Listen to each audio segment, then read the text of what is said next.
of networking issues when we use the cloud technology. Because everything is based upon SDN and then you have to VN and you have to do a lot of other things.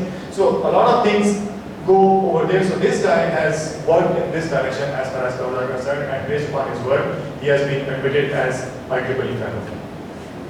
Okay, so this is what those people are. The next portion. So IBM software, what are they saying? Bare metal services servers.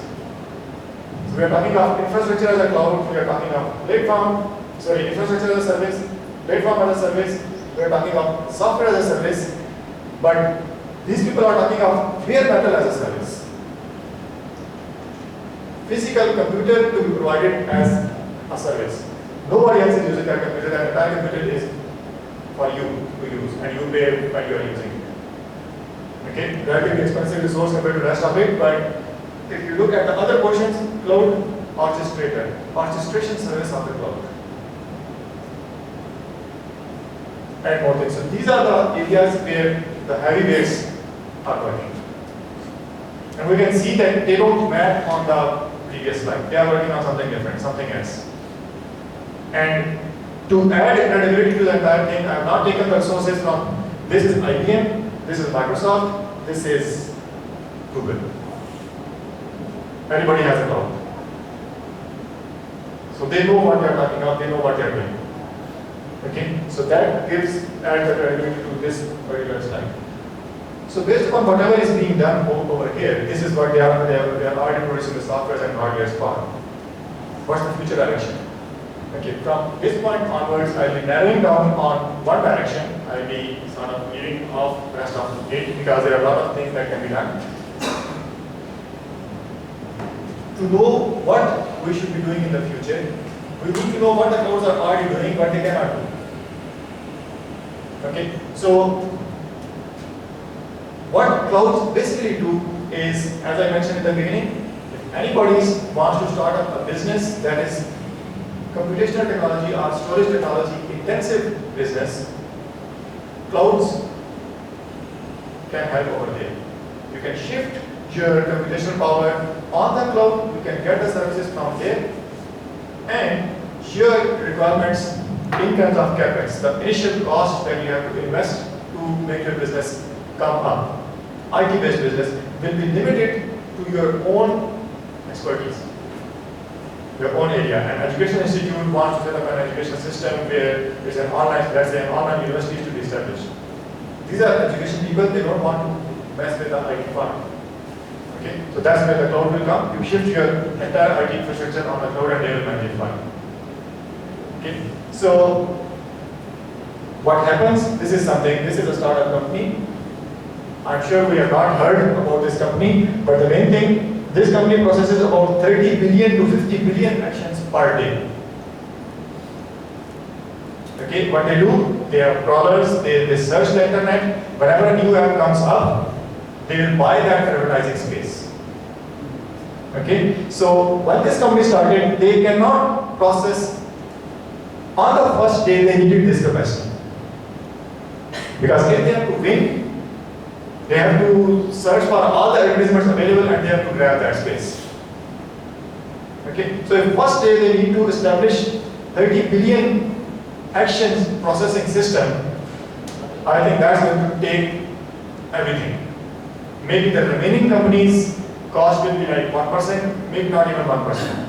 Those who have developed the application, those who are working, those who are marketing, that will be less than 1% and they have to spend the entire money on this thing. So what did they do? They get the services from Amazon.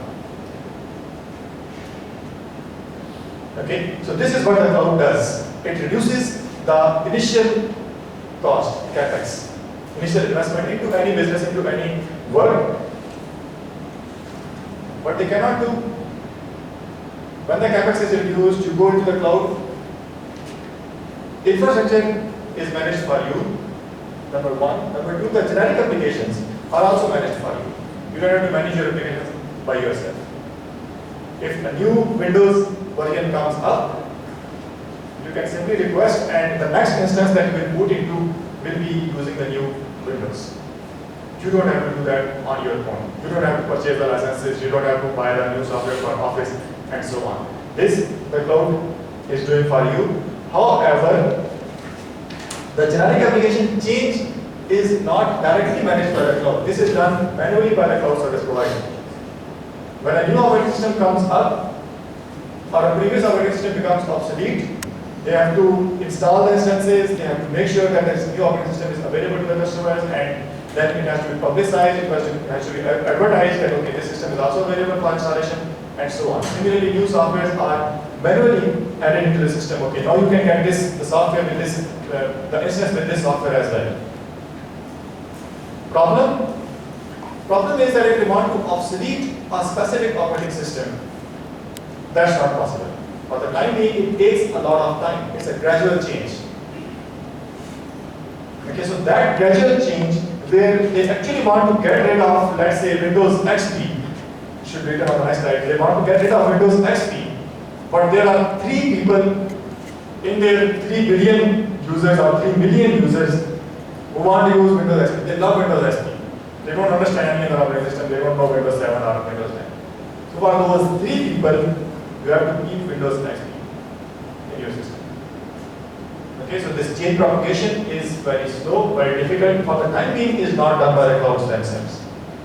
It's done manually. Second question, private applications. It's very difficult to upgrade your private applications. So I'll just quickly show what's the change management. I have already talked about it. So when the Windows 7 versus Windows 10, Windows 10 comes up, Windows 7 was already there being used. So what do the software developers generally do? Those who have written the applications for Windows 7, what do they have to do? They have to go back and they have to program their application. First of all, they will test their applications. Then they list the components that will not work with this new Windows, and they rewrite those components. And eventually, that new software is available to us. Okay, when the Windows 10 release will come, the software is compatible with Windows 10 will start coming immediately. For high-profile companies, for relatively low-profile companies, it takes some time. Okay, so this is the change that I'm talking about. So whenever a new version of anything comes up, you have to revisit your application development cycle and make sure that it works with this new version. This is known as change management. So if I am for the generic softwares, for example, Office, the developers of the company will do this. Okay, for them it is also a problem. For the softwares that my company has written for itself, they will also stop working, some of them. And irrespective of my software working or not working, I have to revisit and retest my software to make sure that it is still working with the new with the new operating system, new hardware, new technology, whatever. Okay, so this is known as change management. The clouds can provide the new versions, but it's not managed by default. So that's where the container technology came in. And I hope most of you are familiar, maybe not the word container, but Dockers, some of you might have already used. So what Docker is doing is something like this. Okay, so it's a container. What is a container? A container is actually the application plus all its dependencies. Anything that that application was using from the operating system is packed with the application. And sometimes the low-level libraries of the operating system, they are also packed with the application. So you get this big bundle. What is the advantage of this big bundle? Now you are change management free. When this thing changes, what happens over here? This thing changes. There was a specific library that worked in a specific way. Now that is no longer working in that specific way. But you don't have to worry because you packed the library along with your application.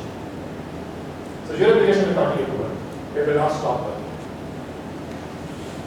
Okay? Unless something dramatically changes, everything goes upside down, then you will have to change your application.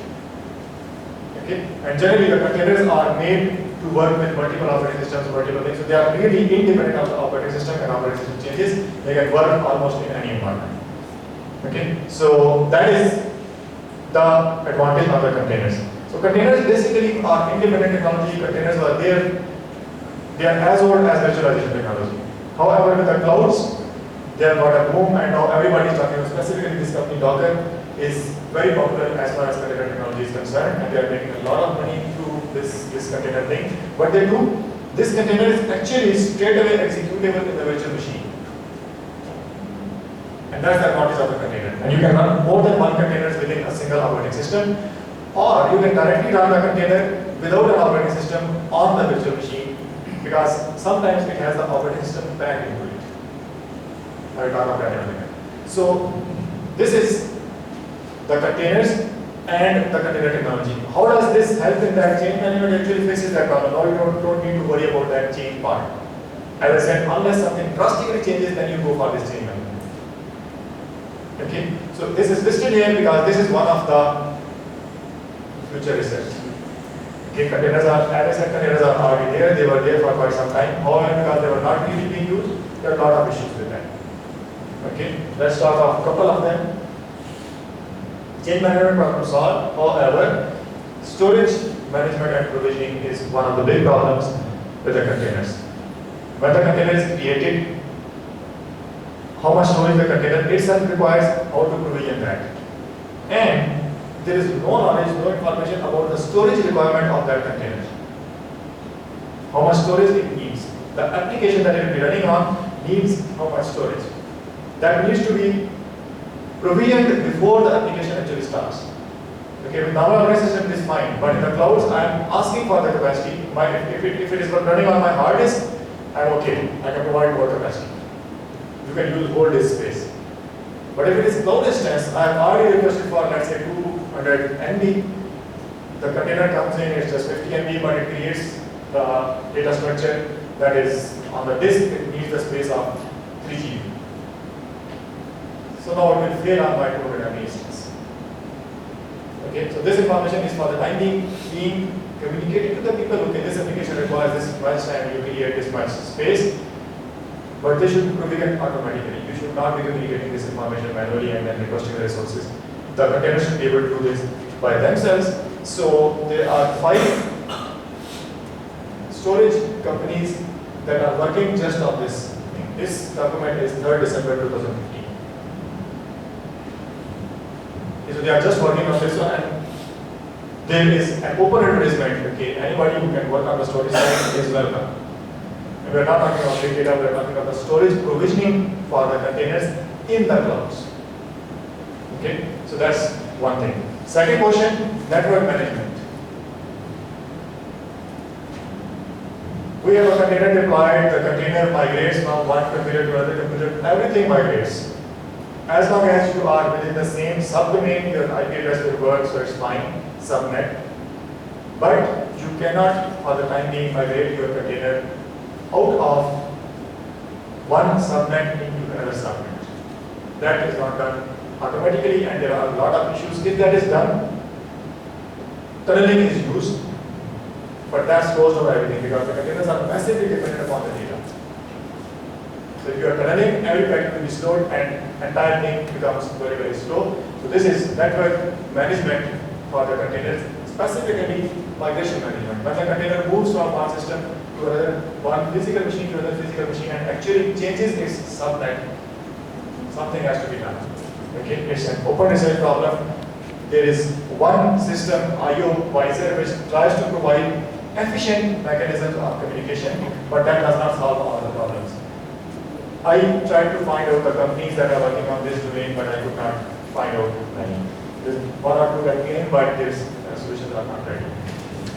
The next direction, the operating systems that are running at the back end. Because everything is going towards containers as far as clouds are concerned. Starting in 2013, there were some companies that started working on the operating system. The operating system should be container ready as far as clouds are concerned. Okay, so that's what they are trying to do. There is this Photon OS provided by VMware, Snappy Ubuntu by the Ubuntu community, and Core OS. This is the first one that started. So what they do, they trim down the operating system to the smallest level. So figuring out what needs to be there and how much performance you should be able to achieve from that operating system. trimming it down without losing the functionality. That's the problem that people are trying to solve. It's not completely solved. There's a lot of space in this particular domain. Okay, when the containers will come in, actually people say that around 2017, every application that will be running in the cloud will actually be a containerized application. So that's the rate of adoption as far as containers are concerned. So this is the new architecture based upon the previous slide, the small operating systems. The microkernel operating system comes over here. Okay, and this operating system there is also shrink down. Microkernel operating systems are used over here. Okay, so this is the new architecture where this microkernel will come. This will boot, which will be able to run any container on top of it. So, who will make this microkernel? 2 or 3 companies are working, but this is the research issues need to be resolved as far as distribution is concerned. Okay, finally, we don't actually need an operating system. If the container can have libraries, if the container can have dependencies, container has its own application, why it cannot have its own operating system? If you are reducing the size of the operating system, just add the operating system into the application. Okay, so this is the new architecture, highly optimized libraries, and add the operating system into the container. Okay, so when this will be done, the whole container has an operating system. It will run, I mentioned before, it will run straight away on the bare metal. Operating system is in it. Whenever you have to start your application, you plug in your application, you download your application, and on the physical hardware or on the virtualized hardware, it will straight away start working. So you don't need to be dependent upon the operating system anymore. It will reduce the cost, it will improve the performance efficiency. And as I said, at the bottom layer, there are also microkernels. Because this bare metal, there is one research going on which says that the bare metal hypervisors, they do not need operating system. They call it tier 0 hypervisors. But people, there are different views. People say that this is not really possible. They are really talking about something very advanced. They're trying to achieve it, but people say this is not really possible. So if someone is interested, that is also a research area to just have the hypervisor functionality without having the operating system functionality. So hypervisor starts straight away. But at present, that is not the case. Every machine has to have an operating system, and on top of that, hypervisor software are installed. Okay, so this hypervisor needs to be bare metal. It needs to provide the functionality at lightning fast speed if you want to serve the application at 30 billion to 50 billion requests per day.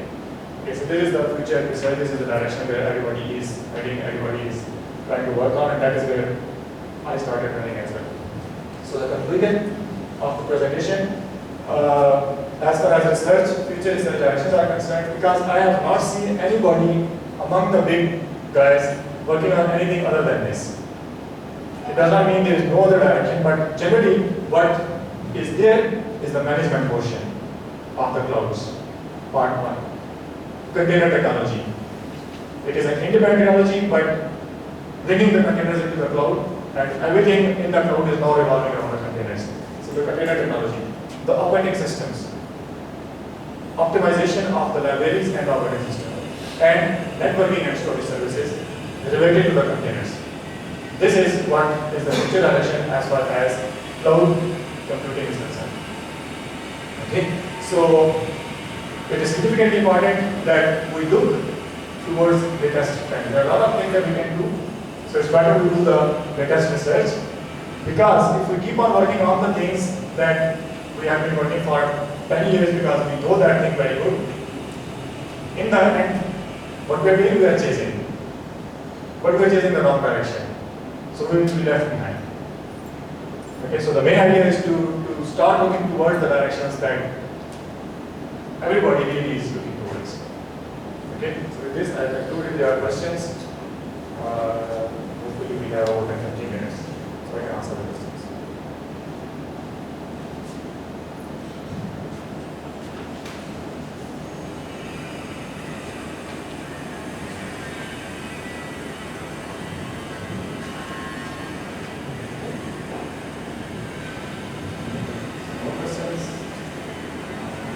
on clear or it is unclear.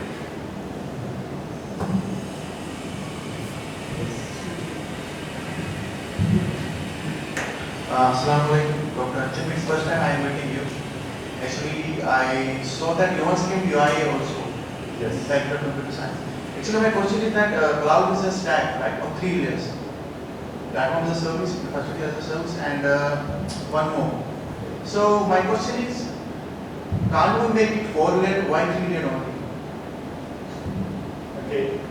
That is what we get out of a cloud. That's not the cloud. Cloud is at the bottom.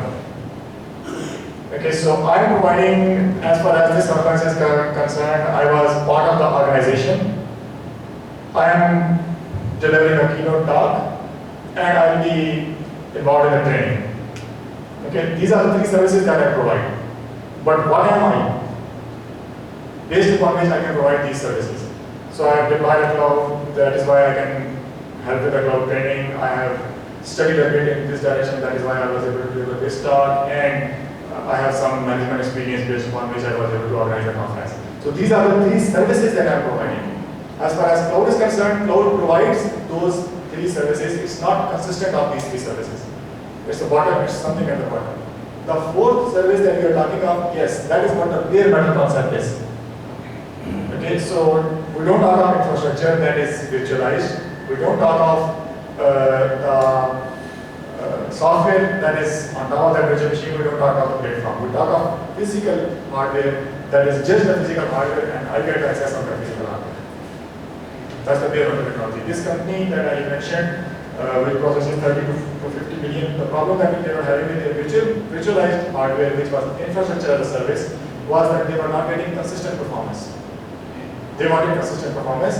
Sometimes it will be very high, higher than their provisioned value. Sometimes it will be very low. To address that problem, they requested the bare metal service, and that is what was provided. Okay, thank you. So that's both service.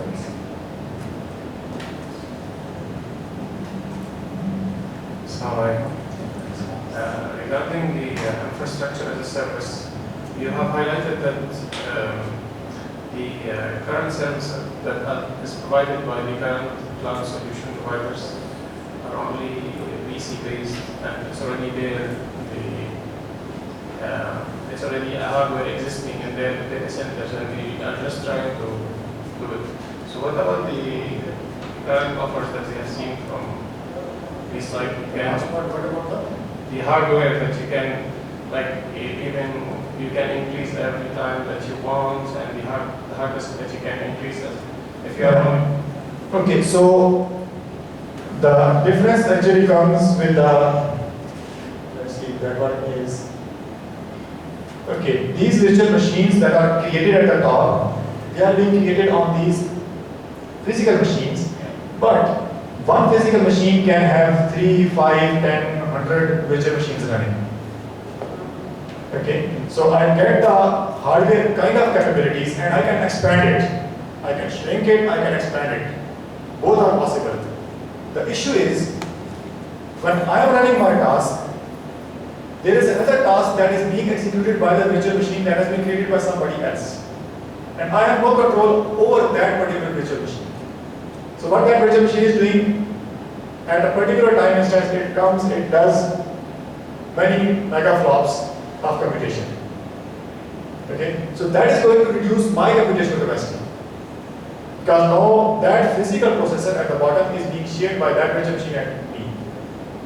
Fine, so I will reduce my capacity. My total capacity is X megabits, which was promised to me, which is fine. My SLA is still valid. However, after some time, this machine goes off. Okay, so now I will get better than whatever I was getting before. The cloud does not control it. Okay, the processor is available. If the processor is idle, any virtual machine can use it. You will get a minimum capacity. There is no bar on the maximum capacity. So this fluctuation in computational capacity is the problem. I can expand my resources, I can reduce my resources, but I cannot calculate the fluctuations because of other virtual machines. And specifically, there is nothing that can be done as far as network communication is concerned. There is no control over that. So when I get a bare metal, then I am getting a complete machine, so nobody else is using that. It's like my own personal computer. So the current management are not capable of solving this issue, right?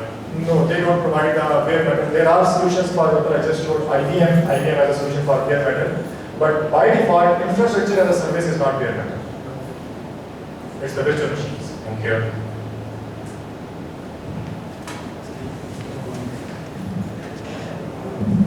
So I have some question because to speak container is just for bare metal hypervision only, or can hypervision when using hypervision can make virtual machine, yeah? Yes. That container specific exactly for bare metal hypervision only, will hypervision. When you will make a hypervisor that is container specific, basically you will be optimizing your hypervisor to provide container services more efficiently. Right now, there is some duplication of the functionality that is available in the container and that is available in the hypervisor. And then that functionality, actually the libraries and the dependencies, there is a three-fold abstraction. Abstraction here, and then the hardware access abstraction that operating system is providing. Okay, so those that are container aware hypervisors, they will remove this abstraction. You don't need to have this abstraction over here. So it just becomes like an application running straight away, but it carries its own operating system.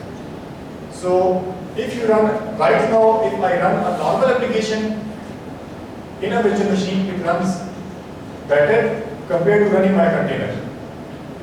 In the future, they want to reverse this. If I run my container, it should run faster and efficiently compared to running the application. So when I say, okay, this bare metal hypervisor is capable of container technology, then it is actually providing that access in an efficient manner. It will still be able to run other applications and not operating systems, but more focus will be on this side.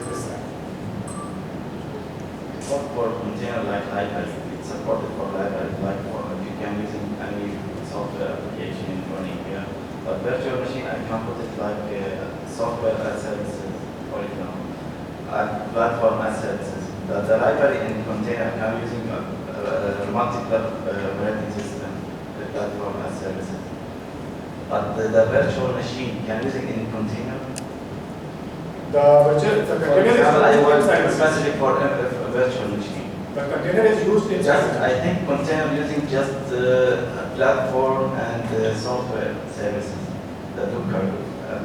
It's available also can create virtual machine in the library? No. Virtual machine will be created first. The containers will be running inside the virtual machines. So they can run inside the virtual machine, they can run outside of the virtual machine. The container inside the virtual machine and other. It is also possible. And that's where the problem comes. Now the container has everything that it needs. Inside the virtual machine there is an operating system as well. So there is one more level of abstraction. But for example, infrastructure as services, I think not available in the container. No. It's not available, just the platform and services in the container. Basically the next thing that will come is, no operating system is here. This is a virtual machine. If I get the bare metal hypervisors and I get the bare metal servers straight away, then I will run this thing directly on this portion. I don't need to have a virtual machine. Okay, thank you. Thank you, sir, for this presentation. Actually, I want to ask you talk about these micro operating system and optimized libraries. What do you suggest these micro operating systems should be generalized, or these are some specific application specific micro? They are application specific, they are not generalized. So we need to write again and again for. Generally, the libraries are built dependent upon the application, so only that application will run very fast with. I can give you an example. In the Android phone, there is this violin library that is already very efficient for certain tasks. Yesterday, midnight, I finished that analysis. So I have a computer which is just 1 gigahertz, 1.2 gigahertz. It's actually a smartphone. But when I compare it through Bionic and then I analyze how much capacity it can give me, it gives me approximately 1,000 times more capacity. It says my test executed on that particular, using that particular library, on that particular operating system, it says that you have about 900 something gigabytes of the capacity available to you.